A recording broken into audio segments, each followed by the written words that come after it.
saben, él participa siempre en los vivos y ahora tiene que ir a buscar su lugar. Bueno, vamos a poner nuestro auricular para poder empezar a interactuar. Eh, ha sido una semana agotadora. Nos hemos enterado que la pandemia se ha postergado, las clases no han comenzado o se está evaluando cómo comenzar. Se ha visto algo de movimiento en las escuelas, pero cada escuela está tratando de ver su perfil. Seguimos con los Zoom. Yo estoy atendiendo desde que empezó la cuarentena, ya van a ser 150 días. Nunca dejé de atender en forma presencial, mi consultorio siempre estuvo abierto y a lo largo de toda la cuarentena fue cambiando el tipo de familia que venía o las necesidades que había que ver en consultorio. Pero siempre estaban las mismas preguntas, ¿no? ¿Dónde te agarró la cuarentena? ¿Quiénes están viviendo en cuarentena? Y ahora que ya ha pasado el tiempo, podemos hacer otras evaluaciones. ¿Se acuerdan cuando empezamos a transmitir? Preguntábamos, teníamos que ver, porque la cuarentena no es igual para todos, obviamente, ¿sí? Al principio se hablaba que estábamos en un río enorme y algunos iban en un transatlántico de estos cruceros y pasaban la cuarentena bomba en su casa porque tenían pileta de agua caliente, eh, maestro particular de música, vivían con 8 o 10 hermanos en una super quinta. Bueno, ese era un crucero, pero después te agarraba la cuarentena, algunos en un barquito pequeñito, entonces viven en un departamento, dos ambientes, cuyas dos ventanas dan a otro edificio o una pared gris, sin sol, sin luz. O me contaba un papá que a él le pega el sol del 3 días de Navidad, Año Nuevo, parece ser, ¿no? De ahí justo en diciembre el sol en ese cuadradito en su departamento. Entonces, este papá separado no tenía mucho sentido que tuviera a sus hijos en cuarentena con la crianza. Así que se han ido acomodando las familias de acuerdo o tenés el crucero, o tenés el botecito, o tenés la lanchita, o tenés un salvavidas que te has sobreviviendo en esta cuarentena. Entonces la primera pregunta siempre que vienen, bueno, ¿con quiénes están pasando la cuarentena? Pero ahora ya ha pasado un poco más de días en esta cuarentena y las preguntas han cambiado, ¿no? ¿Cómo te sentís? Si empezaste a ver a tu familia, vienen los tíos, dónde están, si estás trabajando o no estás trabajando, un poco para ver lo positivo de estar encerrados, porque estamos encerrados, aislados, en situaciones de mucha prohibición, no solo prohibición, ahora este mes, esta semana ha salido la cuestión del delito, que es totalmente inconstitucional. Yo subí, ustedes vean, cuando yo no hablo, cuando no salgo en estos vivos, trato de mandar información que queda en el Facebook. No puedo dar más lugar a amigos porque no hay más de 5.000 la podemos tener, así que vamos a ver si abrimos algo más o nos pasamos a algún otro sistema. Pero bueno, la pregunta de esta cuarentena, ahora se nos ha transformado las reuniones sociales, familiares y sociales de amigos, de amistades, en un delito. Y si escuchamos al abogado constitucionalista, experto en constitucionalista, nos dice que eso es un delito que está ejerciendo el presidente. El presidente no puede, por decreto, intervenir en impuestos en la nación, no puede intervenir en leyes, no puede intervenir tampoco en penalidades, no puede poner una nueva figura de delito como sería reunirse con los familiares, ¿sí? Eso es un delito penal. Él lo está, o sea, él lo pone como en el decreto que es un delito penal juntarse con la gente y él no puede hacer eso porque no puede inventar un nuevo delito. No es la función del presidente, esa es la función del poder legislativo del Congreso y además el Poder Judicial. Bueno, ya sabemos que el presidente está teniendo poder absoluto con estos decretos y con la pandemia, con esta tiranía sanitaria política, nuestro presidente hasta puede inventar un delito y meternos a nosotros presos. Todos estos memes que han ustedes estado viendo que dicen vos te juntás con tu familia y tenés 2 años de cárcel, pero a los chorros, los 3.500 chorros en la calle, bueno, yo quiero decirles que nos estamos cansando. Nos estamos agotando, sigue habiendo gente que desaparece, hay tantos policías mirando no sé qué, pero no ven que la gente desaparece. ¿Por qué no ponen a funcionar las cámaras? ¿Sí? Ponen cámaras en los lugares más de mayor riesgo, más oscuros, donde no hay nadie. Bueno, hoy no hay nadie en ningún lado por esto de la pandemia, así que se llevan chicas y chicos como quieren. Subamos por favor en las redes la desaparición para tomar conciencia, ¿sí? Y también hemos visto otras noticias de esto de la desatención de pacientes. Por favor, si necesitan atención médica, exíjanla. Vayan al hospital más importante. Acá hubo un embarazo de una mamá, tenía mellizos, un embarazo prematuro, comenzó con dolores, fue al hospital, la mandaron a la casa para que no moleste y cuando volvió ya estaba en pleno proceso de parto. Los que hacemos parto sabemos que si tenemos que detener una amenaza de parto prematuro, tenemos que actuar inmediatamente antes que se dilate el cuello uterino y ya no podamos detenerlo. Y esta mamá no recibió ningún tipo de atención siendo un embarazo, porque los embarazos gemelares son llamados de alto riesgo o embarazos complicados o embarazos que hay que tener mayor atención. Bueno, esta mamá no la atendieron, finalmente compensó con las contracciones, lo tuvo en el baño del hospital porque nadie la atendía y eran 2 bebés prematuros, mal atendidos, no reanimados. Esa mamá debería haber estado el primer día que consultó, la tenían que haber subido una ambulancia, o lo que hacíamos antes, ¿sí? Pero nosotros hemos trabajado mucho. Yo he trabajado de joven, hace 35 años, 40 años atrás, trabajaba de médica en estos lugares que no había nada. Lo que hacías era llamar a la ambulancia urgente, subir a la embarazada, mandar uno de tus estudiantes, porque éramos todos estudiantes, y vos tenías algunos recibidos, los otros estábamos estudiando, te subían ahí a la ambulancia con la parturienta y a buscar el centro de mayor derivación para que llegue, ¿no? Y así vas aprendiendo. Lo primero que aprendías, preguntabas en qué edad de embarazo está, cuánto estuvo anteriormente y si podías le hacían un tacto para saber si llegaba o no llegaba. Bueno, esta mamá tenía que haber subido una ambulancia con su marido y haber sido derivada al centro de mayor complejidad, de más cerca de la zona, para que esos niños nacieran en una neonatología que pudiera asistirlos y darle vida. Entonces tenemos noticias que ya nos están preocupando, porque una gripe, el miércoles hablamos del sistema de rebaño, de inmunidad de rebaño natural, donde cada vez estamos más en contacto con el virus, hay más casos, obviamente, te estén o no te estén, o le den el positivo a un caso con gripe, con antecedentes de contacto, con un testeo positivo, con algunos de los síntomas de COVID, que ahora le agregaron diarrea, vómitos, además de fiebre, además de trastornos del olfato y del gusto, además de tos, ¿no? Dolor de cabeza importante, fibromialgia generalizada, dolor de todas las articulaciones, especialmente las inferiores, ¿sí?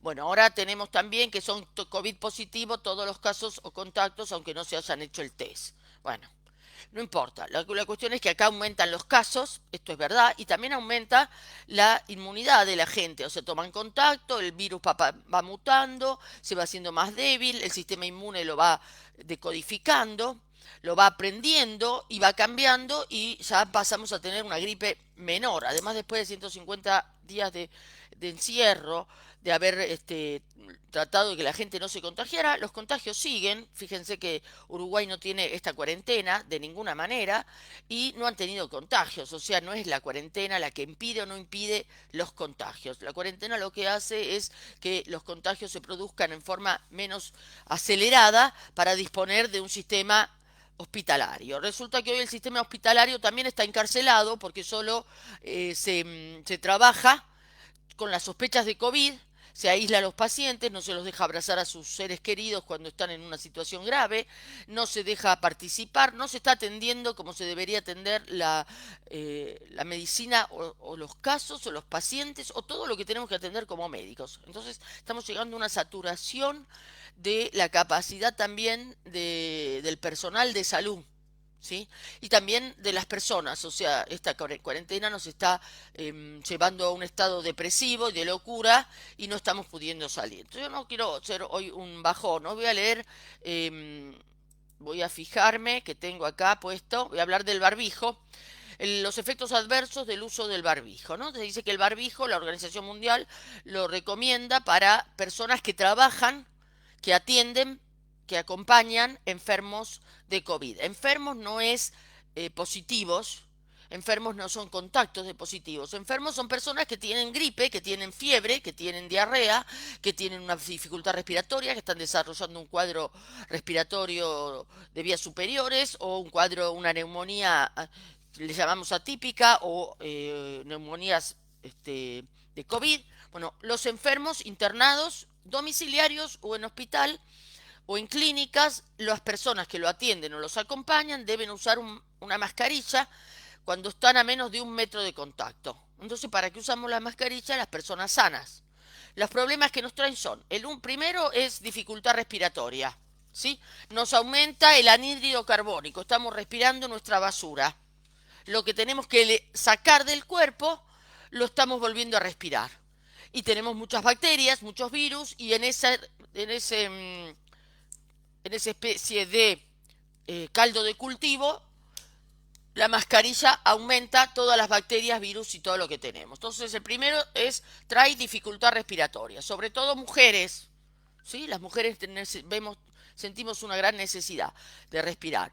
Ni les cuento lo que produce el barbijo en niños que han tenido al momento de nacer asfixia o han sufrido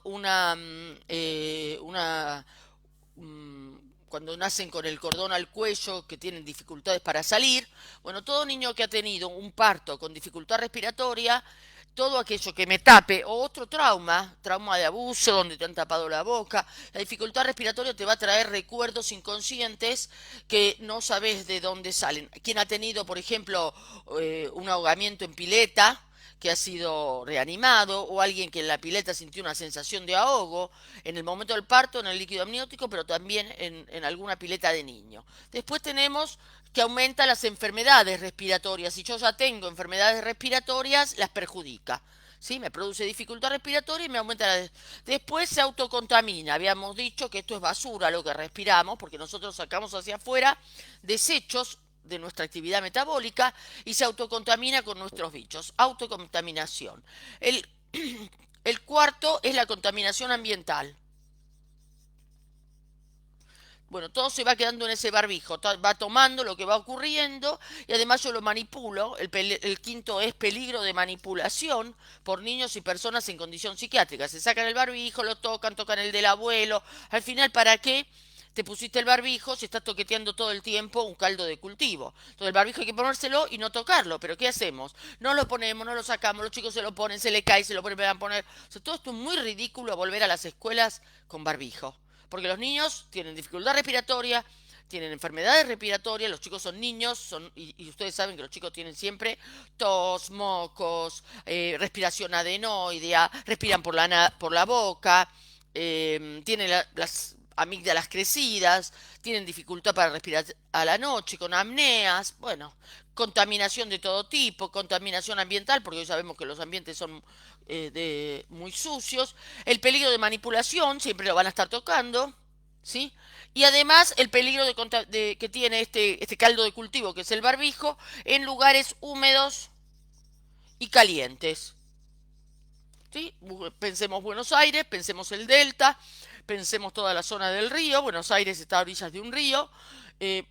Y pensemos en los lugares de calor o encierro o por ende en la estufa. Entonces a las escuelas volver con una mascarilla es una tortura para nuestros niños. Y el séptimo dice, no, perdón, sería el de humedad, contaminación, manipulación, que no lo puse, el sexto, manipulación por los niños, y los psiquiátricos. Los psiquiátricos les llamamos a las personas o adictos en recuperación, o esquizofrénicos recuperados, o niños con autismo, o niños con trastornos severos del desarrollo, o niños con trastornos jóvenes con trastornos severos del desarrollo. Y estas alteraciones, el séptimo es alteraciones de la conducta agravadas por el uso de la mascarilla. O sea, chicos que tienen problemas de conducta con la mascarilla, con el aumento de la CO2 que produce dilatación cerebral, se ven aumentadas los problemas. Ahora, las escuelas no comienzan, no están comenzando, no están dando educación a nuestros niños. Y quiero mostrar cómo es nuestro sistema educativo. Esperen que voy a sacarlo de las mascarillas porque no veo qué es lo que sale.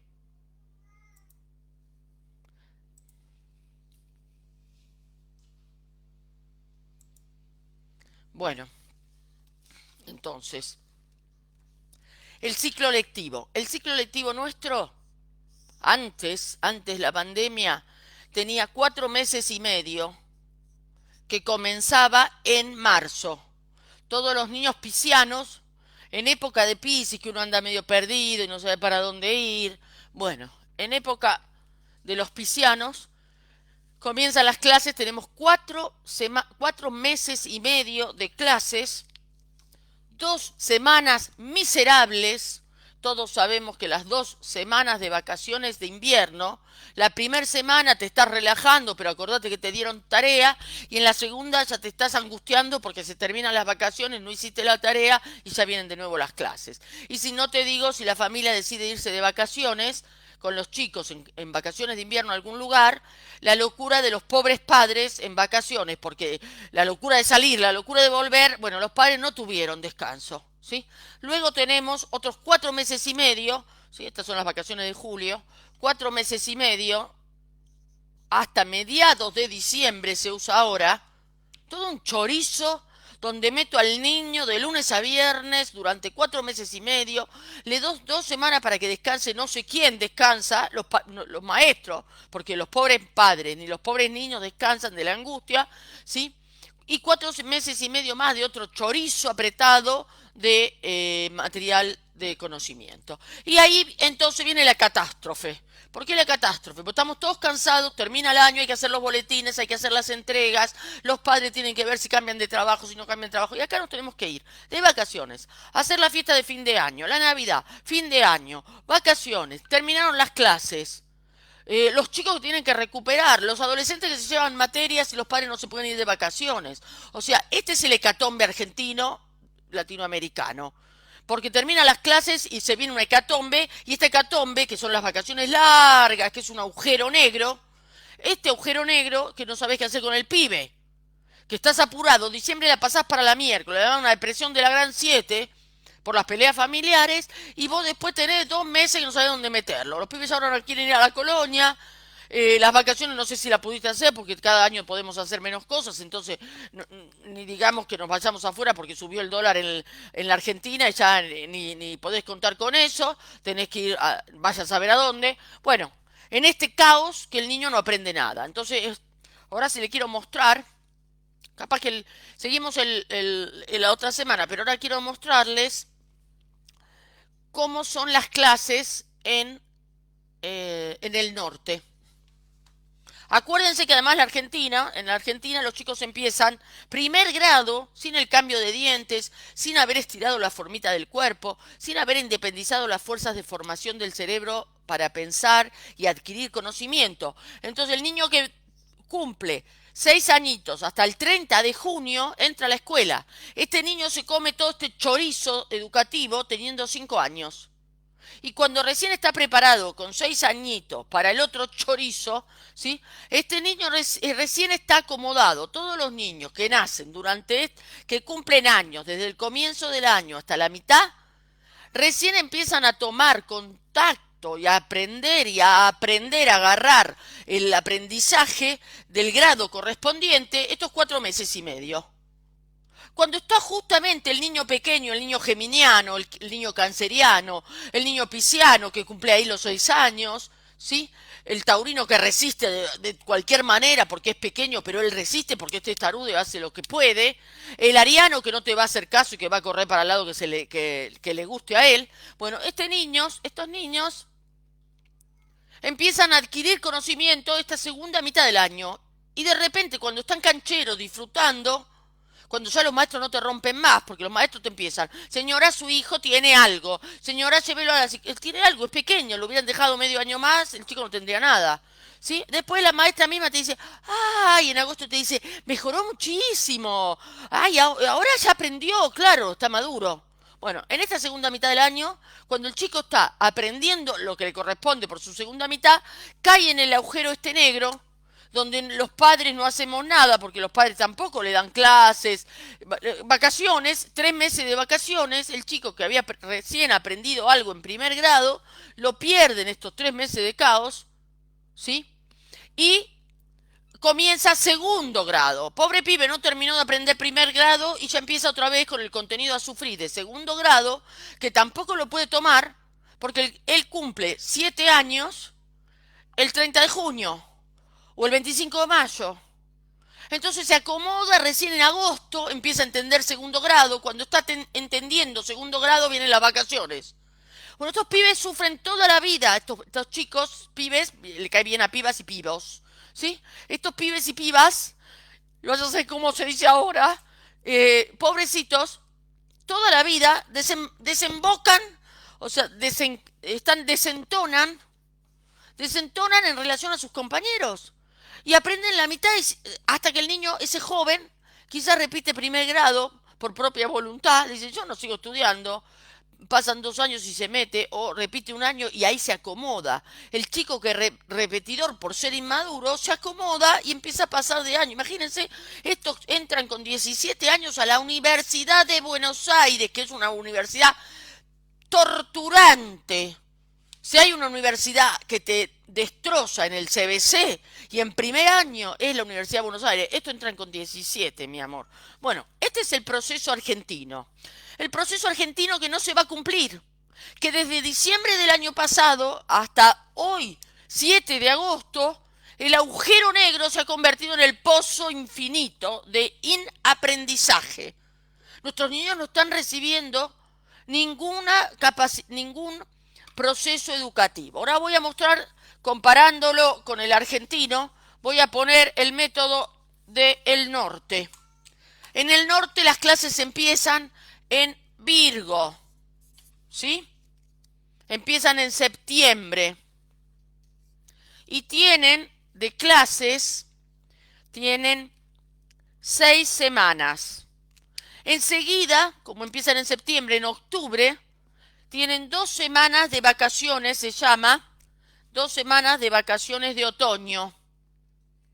Luego siguen 8 semanas, un poquito más largo el periodo, de clases, y vienen las famosas vacaciones de invierno del norte. Las vacaciones de invierno del norte son las maravillosas 2 semanas de invierno de ellos, donde cae Navidad y Año Nuevo. Y los padres no se desesperan porque no se termina el año lectivo. Se termina el año calendario, pero el año lectivo sigue. O sea, la rueda continúa y los niños felices, porque en estas 2 semanas en invierno tienen todos los juegos de invierno. Los patines para la nieve, los trineos. Bueno, felices los pibes en estas 2 semanas, porque además está la Navidad, los regalos, todo lo que se cocina, se hacen galletitas, se arman el advento, se prepara todo el advento en las escuelas Waldorf. Son unas vacaciones estupendas de 2 semanas, donde los maestros no se ponen locos, porque ellos no tienen que terminar el año. Mi gato está ahí queriendo salir. Voy a tener que interrumpir un poco porque el gato también hay que tratar estas cosas.